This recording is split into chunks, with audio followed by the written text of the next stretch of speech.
Look at Surah An-Nisa, which we are on now. It is manifesting that Muslim identity. And if you remember, going back 2 weeks, it's about social values. And a society, an Islamic society, is judged by the way it treats its women. When I was talking to the young people in workshop, it's talking about how they treat their mothers. And it's really, really important. So it's not only talking about spouse relations or relations of a woman in society, but it's also talking straight off. Your first relationship is with your mother, and it's particularly important. What we're going to do is go straight into before that, you've got a heart, I hope, yes? And that heart is the dua of the Prophet every time he opened the Quran, which is وَالْزَمْ قَلْبِي حِفْظَ كِتَابِكَ كَمَا عَلَّمْتَنِي. Are you good with that? Can you say it with me? وَالْزَمْ قَلْبِي حِفْظَ كِتَابِكَ كَمَا عَلَّمْتَنِي. It's just 6 words. And if you can't remember that, every time you open the Quran, I've got it in the front, hopefully you will put it in the front as well, and you've got it in the front, I want to love this book. That's basically what you're trying to say, okay?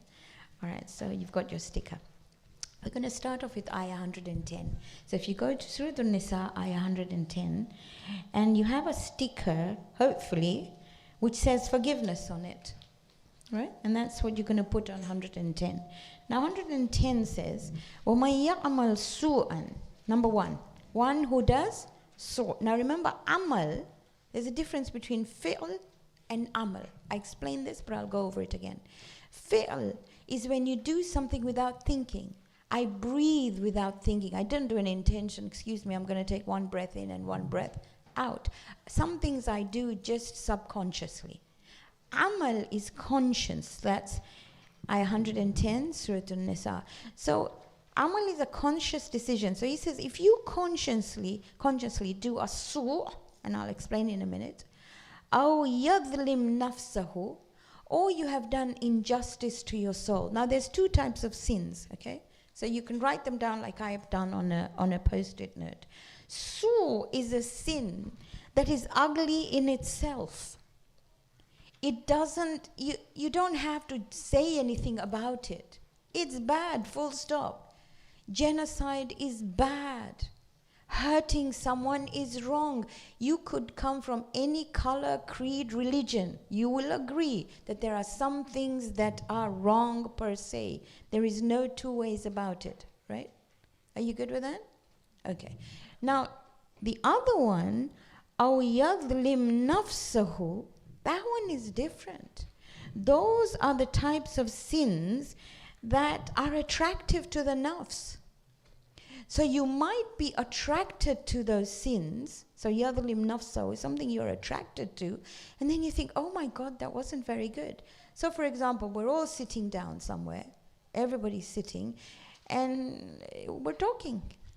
And suddenly a conversation comes up and your ears light up because you think, I know that person. But as soon as that conversation even finishes or starts, you have a bad feeling in here and you think, that wasn't good. That just didn't feel right. Or you had premenstrual tension and you shouted at your kids, right? At that moment, it felt good to shout. But as soon as the moment went over, you thought, oh my goodness, what the heaven did I do? Those are known as sins that are yadlim nafsahu. So they seem attractive to the soul. So he's talking about 2 sins. But he says, ثُمَّ يَسْتَغْفِرُ اللَّهِ. As soon as you realize them, you did istighfar. Whether they were bad, like really bad, per se wrong, or they were something that you did because it felt attractive at the time. He says, and you ask for forgiveness, يَجِدِ اللَّهَ غَفُورًا رَحِيمًا. You will find Allah forgiving and with rahmah, merciful. Now, I'm not saying those who do really wrong, killing people is right. We'll come to that in a minute. They cannot change that unless there's a lot of laws that go with it, how they will give blood money, blah, blah, blah, etc., or the rest of it. But fiqh has covered those rules, okay? So I'm not going to go into that. All I'm trying to say is that you can go into something that is really bad, or you can go something that seemed attractive but was bad. Both can be done with istighfar. However, he says, if you look at the next ayah, which is 111, وَمَن يَكْسِبْ إِثْمًا. if you commit kasaba, you do a sin, فَإِنَّمَا يَكْسِبُهُ عَلَى نَفْسِهِ. You're only committing it against yourself. Don't ever think you're doing anybody any wrong. You are committing that sin against yourself. وَكَانَ اللَّهُ عَلِيمًا حَكِيمًا. And He knows and He is wise. Now you have a sticker there with a person with a black heart, because it actually blackens your heart. You can't get away with it. You can't sleep. You can't do anything about it. The next ayah we're going to go to is 114. You don't have a sticker for it, but I thought I'd go into this ayah. He said, لا خير في كثير من نجوى. There is no good in secret counsels. You know, where you whisper to each other, or you go secretly, except for 3 occasions. إلا من أمر بالصدقة, except when you're giving sadaqah, so you can do that in secret. أو معروف أو إصلاح بين الناس, or you are doing something good. You don't have to advertise it to people. Or you are reconciling people. 3 things only where secret conversations are out. So when somebody says, oh, this meeting you're not allowed. Why? Well, you say, Amari wat thaiche, seni wat. It can only be 3 wats. 1, sadaqah. 2, you're doing good. 3, you're reconciling people. That he says nothing else. There's nothing else. And you're seeking the pleasure of Allah. فَسَوْفَ نُعْطِيهِ أَجْرًا عَظِيمًا. And you will get the reward for it. You cannot say this is a private conversation. There's no such thing as a private conversation, except for these 3 things. Okay? That's hard, isn't it? Especially when you live in a community. You see them all sitting in a corner and you're not allowed to go there. Okay, 4124. You get? The good thing about Quran is nobody can contest it. Nobody, okay? So ayah 124. Now let's look at this one, okay? And this is something that I need to just talk about a little bit. وَمَنْ يَعْمَلْ مِنَ الصَّالِحَاتِ. So let me go ayah before, ayah 123. Can you have a look at it in your Qurans? It's not on here. It says, just the last bit. مَنْ يَعْمَلْ سُوءًا. One who does evil. يُجْزَ بِهِ وَلَا يَجِدْ لَهُ مِن دُونِ اللَّهِ وَلِيًّا وَلَا نَصِيرًا. He shall have the recompense for it, and he will not find himself a guardian or a helper. And here Allah talks about him individually. So if you keep it in your head, I put in my book that Jahannam is solitary confinement. You're on your own. Now look at Jannah, and this is the ayah we're going to look at. وَمَنْ يَعْمَلْ مِنَ الصَّالِحَاتِ. One who does good, min dhakarin aw untha, from a man or a woman. Okay, ya'mal salihat. And we'll talk about amal salihat later on. Does good for a man or woman. Wa huwa mu'minun. And he believes. فَأُولَٰئِكَ يَدْخُلُونَ الْجَنَّةَ. He will enter Jannah. وَلَا يُظْلِمُونَ nakira. He will not be done any injustice. And I'd like you to look at the word nakira. If you have ever had dates, you had a date, right? Hopefully in Ramadan. Not date, eating date, right? So eating date has a stone. On the stone, you have little dents. Have you seen those dents? Nakir is that dent. It's a tiny dent. You can barely see it. So he's saying you will not even be, no injustice will be done to even the size of a dent in a date seed. Now the reason why I picked this out is that we did something called fatila, but we'll go into these ayahs and you'll see them coming. Remember that this was a community whom the Quran was revealed to, for dates was an important part of their diet. But even you and me know what's in a date, and we know that little dent. So you know, he sees everything. And here I've put gender equality. So you've got a picture of a man and a woman in white. You could put that in, it's up to you, right? Whatever you feels good. Now we're going to go to ayah 135. There are 2 ayahs in the Quran that are central to justice. Justice is the first sign of a Muslim. And there are 2 ayahs, I repeat, that are central to justice in the Quran. One is this one, and the next one is Surah Al-Ma'idah, ayah 8. 5:8. So I would write 5:8 here too, okay? Now, normally, if you imagine justice to be in the middle, then you look at two bits either side. You either do injustice because you're favoring someone, or you do injustice because you hate someone. I repeat again, there is justice. And then there are two bits. For the ordinary human being, you either do injustice because you're favoring someone, or you do injustice because you hate someone. This ayah talks about those who do injustice because they favor others. And the ayah in Surah Al-Ma'idah talks about those who do injustice because they hate someone. Now there are two words in the Quran that you will see. Adl, you know adl, adala, right? So adl, you'll find adl a lot, but here you'll find the word qist, Q-I-S-T. Okay, you'll see, Ya ayyuhalladhina amanu kunu qawwamina bil qist. Now let's have the difference between adala and qist. Okay, really important. Write it down. So I put it in a post-it note, by the way, that's here. So adala, in essence, is literally passing a fair verdict. So you have a judge or anybody and you pass a fair verdict. That is called adala. Qist has 3 stages. The first stage is pre-trial investigations. Qist has 3 stages. Here we're talking about qist. Pre-trial investigations means first you find out. You find out all the evidence that is necessary. And those of you who have watched programs on TV that talk about justice, you know there's a pre-trial investigation. The second thing about qist is like adala, passing a fair verdict. That's fair enough.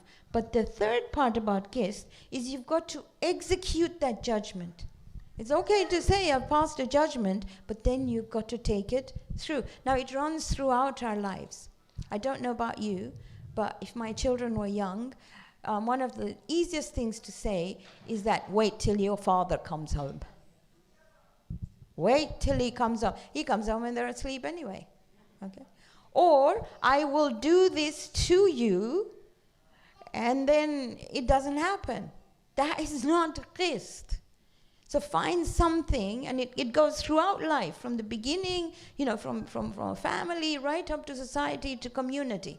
It's okay to pass judgments. We see it in the world today.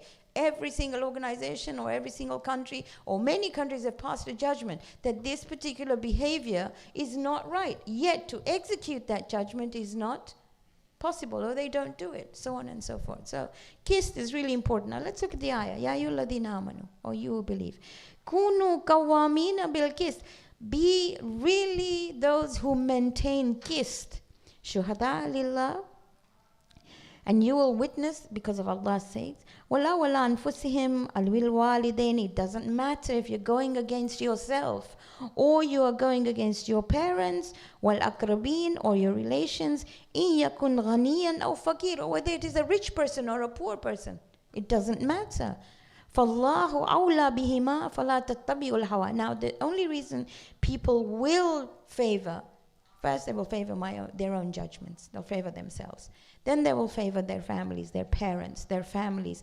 Or they will see if somebody is rich or poor. The rich person will get a little bit more respect than the poor person. Or the blue-blooded will get more respect than the red-blooded, so far and so forth. So he's saying here, you cannot turn away from qist. Are you comfortable? So that's one ayah, yes.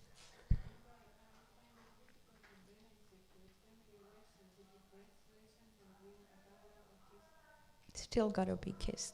Because he says he will help you because he's aware of what you are doing.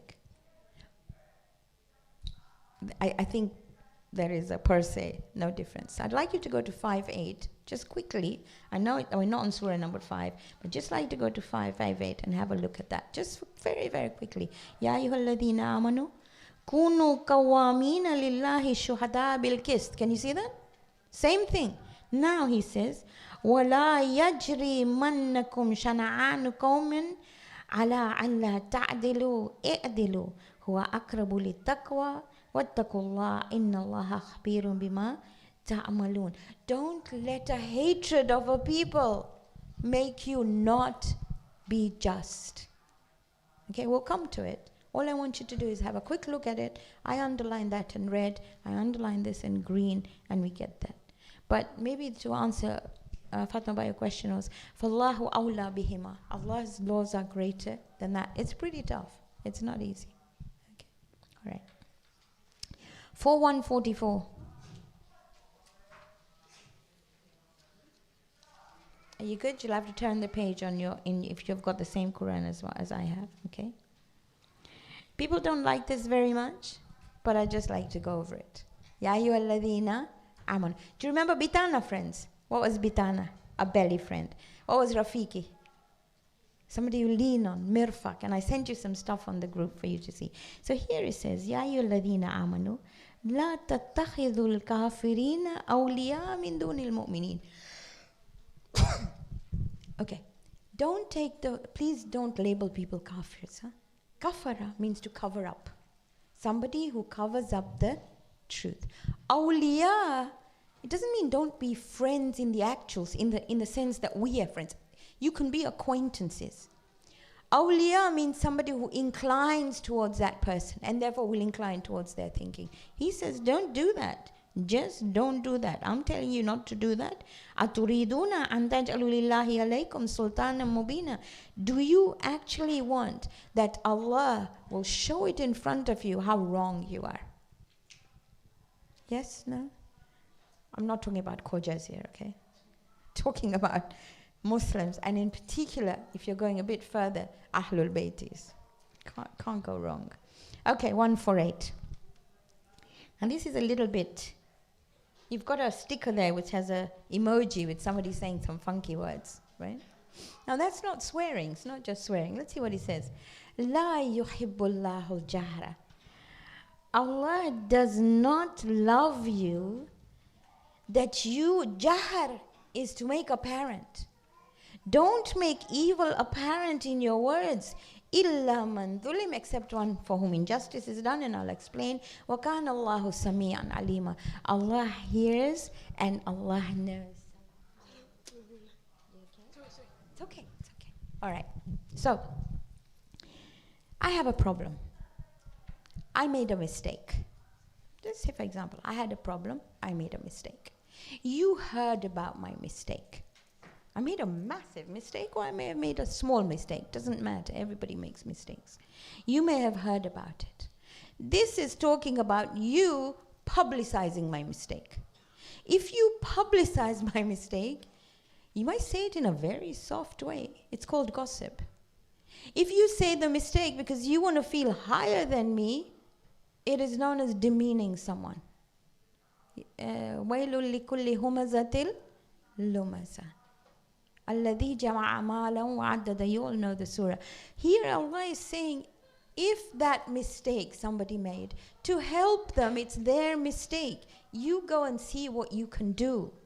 By publicizing it, He does not love it. It's not just swearing. It's not just bad words. It's publicizing somebody's evil. Now, the only way you are allowed to say to someone is if you've been wronged, if you've been cheated, if you've been betrayed, if you've been abused. Then you can go to someone else, and that even not publicize it, go to someone else and say, I need some help. Even in the Quran, for something like zina, for example, you need 4 witnesses who witness the act. And you've got to be pretty stupid to do that. Okay? So if Allah is going through that sort of angle, He's trying to tell you, you can, and even then, if you're testifying under somebody, it's under oath and it's in a closed place. Look what the next ayah says. In tubdu khayran aw tukhfuhu aw ta'fu an su' fa inna Allah kana afuwan qadira. Okay? I think we've got it here. In tubdu khayran. If you do good openly, that means you help them. Aw tukhfuhu, or you did it in secret. You help them out with their issues. Aw ta'fu an su'. Now this was after you were wronged. You actually rubbed out that evil. You forgave. He says, فَإِنَّ اللَّهَ كَانَ عَفُوًا كَثِيرًا. He will erase all your sins. It's a tough one, because we live in a society which tells us to be assertive, to say things, to talk about things, to go on, I don't know, all these programs that they come up with and they tell you things and suddenly it becomes okay.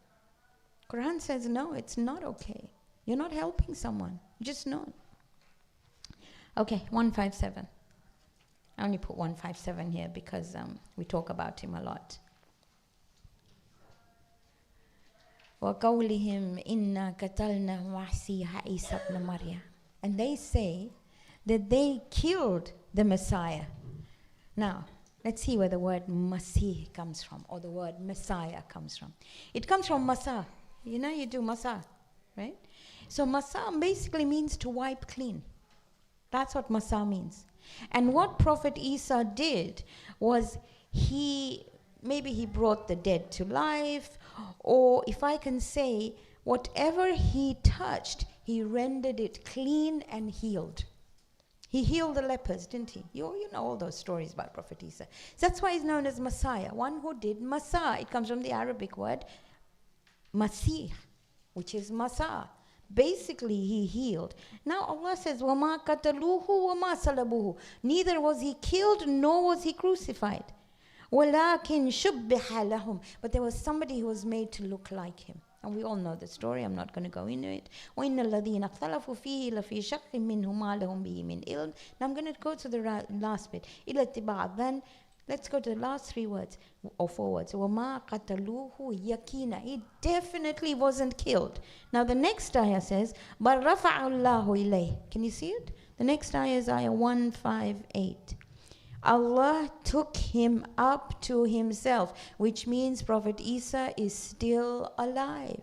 Doesn't say that he died and then Allah took him up to himself. It just says, بَلْ رَفَعَهُ اللَّهُ إِلَيْهِ. So if anybody looks for proof in the Quran, or you want to know where it is in the Quran, that's where it is in the Quran. Okay. I know I'm going a little bit fast. I will slow down. 174. That's the last one we're going to look at from this surah. Okay. Ya ayyuhan nas. O people, Kaja'akum burhanum mir rabbikum. Has come to you a burhan. Now, we've got to look at the translation of burhan. Burhan means an irrefutable proof. You can't contest it. So Allah says, has come to you an irrefutable proof, mir rabbikum, from your Rabb. وَأَنزَلْنَا إِلَيْكُمْ نُورًا مُبِينًا. And we have sent it to you like a clear light. 3 views. One view says it is that Habib inside you. You know that bit inside you that says you're wrong, right and wrong. The second view says it's the Prophet. But the third view, which is more prominent with all the Mufassirin, it is the Quran. Now the Quran can only be an irrefutable proof if you and I use it the way it should.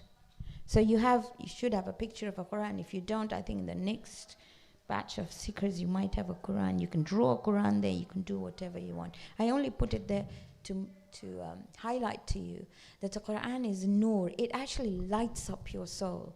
It actually shows you a way. If you're stuck, Aitullah Bahjat. 5 things. If you're stuck, you feel hocused, you feel life's not doing very well, you feel lethargic, you feel like things not going well, keep a Quran with you, number 1. Number 2, recite Ayatul Kursi.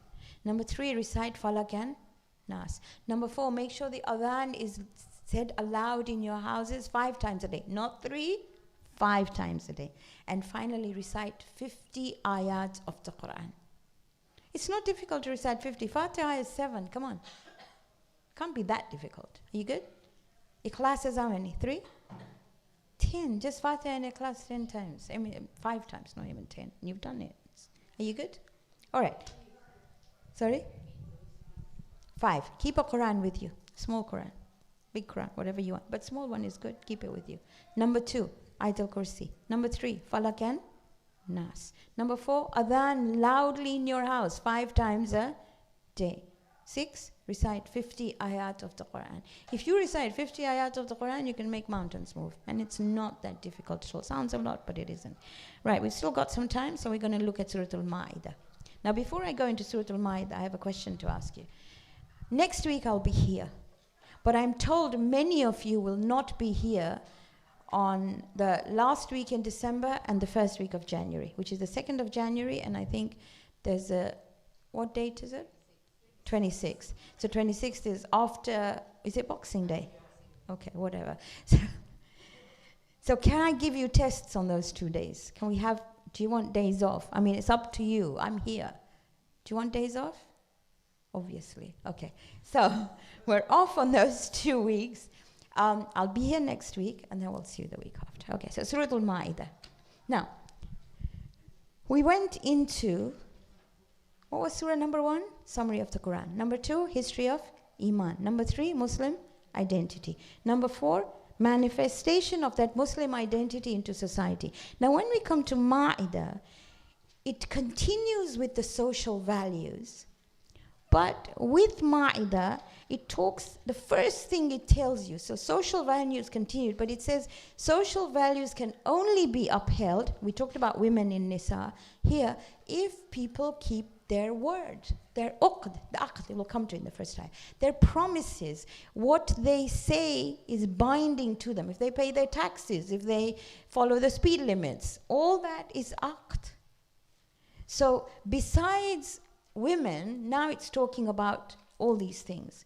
And you find in Surah Al-Ma'idah also, religion will never be left on its own. There's always succession. So you will find the last ayah, you will find imama in there, and all the rest of it. So if I told you Ma'idah, first of all, it's a table of food, and we'll say where it came from. But immediately in your head, continuing of social values. Now we've got the women, which are the most important part, but we've got fulfilling of your promises, or fulfilling of your, or whatever you want to call it, fulfilling of covenants. Then you have diet, which is very, very important. What you feed yourself with, what you should eat and what you shouldn't eat. Tahara is very important, which you'll find in here. And the other thing that's important is you're never alone. There will always be an imam. There will always be a guide. Always be somebody who will take you through. Are you good with that? Okay, so that's your start. If you look at your building for Ma'idah, it's got 7 sections. Just look at the building very, very quickly, okay? So the first section is talking about fulfill your covenants. All your covenants. In fact, that first ayah should be put in front of our faces everywhere, on your desk, on your whatever you call, on your books, wherever it is. So that's one thing, fulfill your covenants. And you will find Allah fulfills His covenant by completing the religion. That's the first one. The second one will tell you, your covenants don't only extend to yourself. They extend with the people of the book as well, with all humanity, basically, okay? The third one talks about the things that stop you from fulfilling your covenants. One is jealousy. And 2 is not giving the best you can to Allah. In other words, not giving the best to humanity. The 4th section talks about justice, as you know, it's a primary requirement. The 5th section talks about imama, and you'll find the eye of Ghadir over there. The 6th section always, as you look at it, it will tell you what you're not supposed to do. Gambling, intoxicants, superstitions, so on and so forth. And finally, the last section says, Allah is capable of doing whatever He wants. If Prophet Isa can be born on his own without a father, I mean, what can't He do? Absolutely everything, okay? But you've got to trust Him. Right, number 1. Ayah number 1. You haven't got a sticker for it. Ya ayyuhalladhina amanu. By the way, this surah has 15 Ya ayyuhalladhina amanu. Okay? It's paired with Nisa. It's a phenomenal surah. At the end of Ma'idah, you come to 1/7 of the Quran. Do you know the Quran is divided into 7 bits? Well, this comes to the end. If I can just say, this is post-Hudaybiyah, post-Makkan victory. So there's a lot of problems that came across. But the first thing it says is, Ya ayyuhalladhina amanu. Ufu bil uqud. Fulfill your covenants. Now let's look at this. Aqd. You know they say aqd of nikah. Aqd actually means a knot. It literally means a knot. When we say I follow this aqidah, have you heard of the word aqidah? Aqidah literally means a set of ideas that you follow that tie you to God, that knot you to Allah. That's aqidah. Uqud is a plural of aqd, but it's basically social contracts. Now, it can be absolutely anything, literally anything. My driving license is an aqd. It's a knot. If I go buy something from a shop, I've entered into an aqd. It's not just aqd of nikah. I've entered into agreement. I've given them money, they've given me some goods. If the goods are faulty, I have a right to take them back. If I've underpaid them, I have to go and pay them. I know these days you're charged for carrier bags, but there were days when you could actually take as many as you want. And I remember in a class talking about, if you took those carrier bags and you lined your bins, you better go and give them back because you stole them. You know, you could pick as many as you want. Oh, you didn't do that, did you? No. Anyway, so these are people who did do them. And I remember they said, but we wrote to them and they don't want them back. It doesn't matter. Go donate to the store. You cannot do that. So these are all aqd. And here the first thing he says is, Ya ayyuhalladhina amanu awfu bil uqud. Are you good with that? Okay, I just want to go into that ayah. Then he talks about cattle and so on, and I'm not going to go into that right now. Right, this is my favorite ayah, and yours as well. Let's see how far we get to this. It is known as Ayatul Ikmal. Okay, you got that? Ikmaal. I don't know whether you can see it, but anyway, it's called Ayatul Ikmal. It's beautiful. Right, let's go into it. So it says, and I'd really like to go at the end. Don't look at the top. We're only going to go right to the last 4 ayat. And you've got a sticker with Imam Ali and his hands being raised by the Prophet, and you stick it over there. He says, Al-yawma akmaltu lakum dinakum. On this day, I have completed. Akmaltu lakum dinakum. I have completed your religion. Ikmal is to complete. It's where you've started something, you're working at it for a long time, and now it's completed, and it is giving you the benefits it's supposed to give you. That's ikmal. It's beautiful. Okay, so you're supposed to smile. Okay, so basically he says he has completed my deen. Deen in essence comes from dain.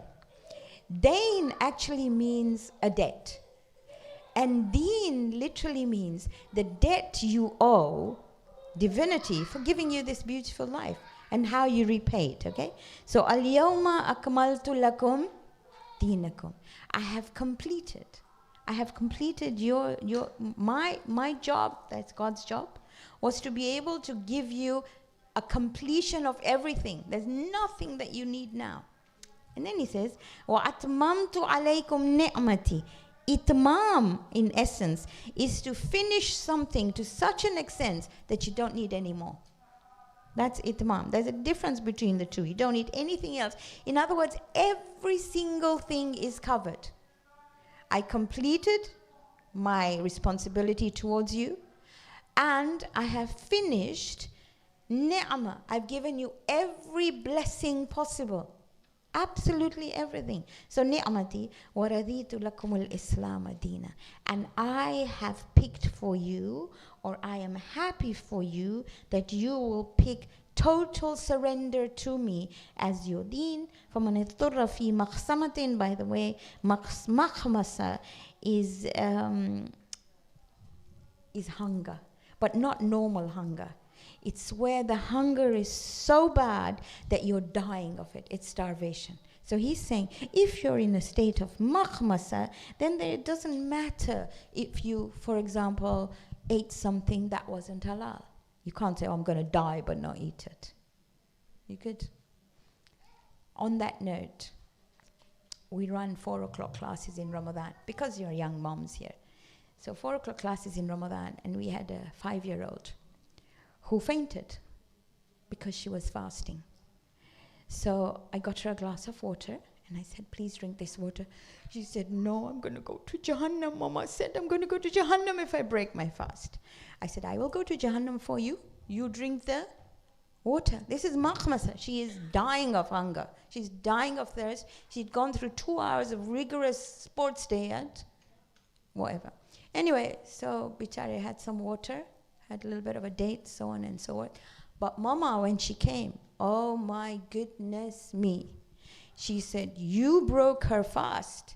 You're a Muliani. I'm not actually, but you are. And now you will have to fast the 60 that she has to pay. She was 5.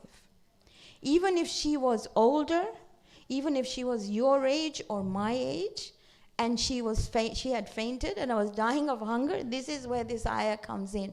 That is not religion. There is something wrong with us. So when you think of this ayah, please think of this little girl and think, Al-yawma akmaltu lakum dinakum. He has completed your religion for you. Wa atmamtu alaykum ni'mati. Every blessing. You don't need anything else. You have du'as for looking in the mirror. You have du'as for dressing up. You have du'as for everything. There's nothing you don't have. If you don't find it, it's because it's a shortfall in ourselves if I don't find it. But the religion is absolutely everything. It's a beautiful ayah, okay? And this is when this was recited after Ayat al-Tabligh. This is the last ayah of the Quran, by the way. You know that? And we'll do Ayat al-Tabligh, which is 567. Easy to remember. 567. Inshallah, we'll complete Surah Al-Ma'idah next week. I think I have to go. Have I got to go? I need just 2 minutes because I was asked a question about Surah number 3, ayah 37 and 38. Would you like to go there? Just for 2 minutes, and I'll take you back there. So in Surah Al Imran, ayah 37, you've done it with me so you know it. Now this is talking about Zakariya, and we're going to talk about it in Surah Al-Ma'idah anyway. So if you look at Zakariya, you had a basket of fruits, and Zakariya comes in to see Maryam, and he sees fruits out of season. Wajada indaha rizqan. Yes? And he says, Kala, Ya Maryamu, anni laki haza. Where did you get this from? Look what she says. Kalat. She doesn't say, please watch this sentence carefully. She doesn't say, Hada min indillah. What does she say? What does she say? Huwa min indillah. Hada means this. Huwa means it. Now, if I were to tell you, if you ask me, where is this from?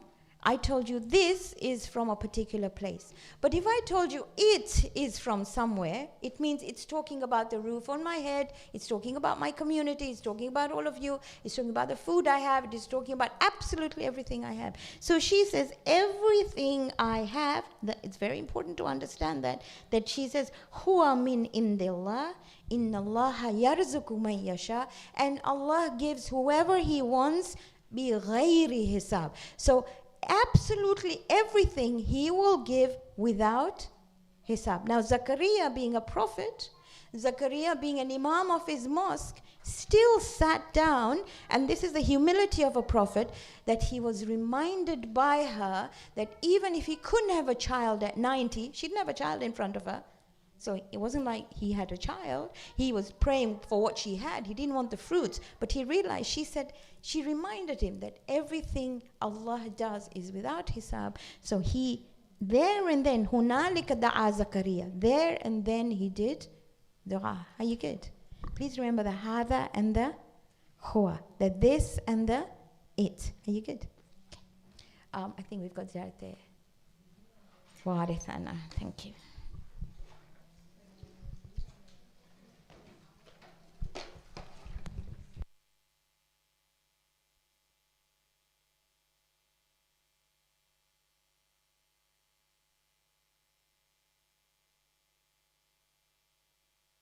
Can we have a Surah Al-Fatiha for all the marhumin, please?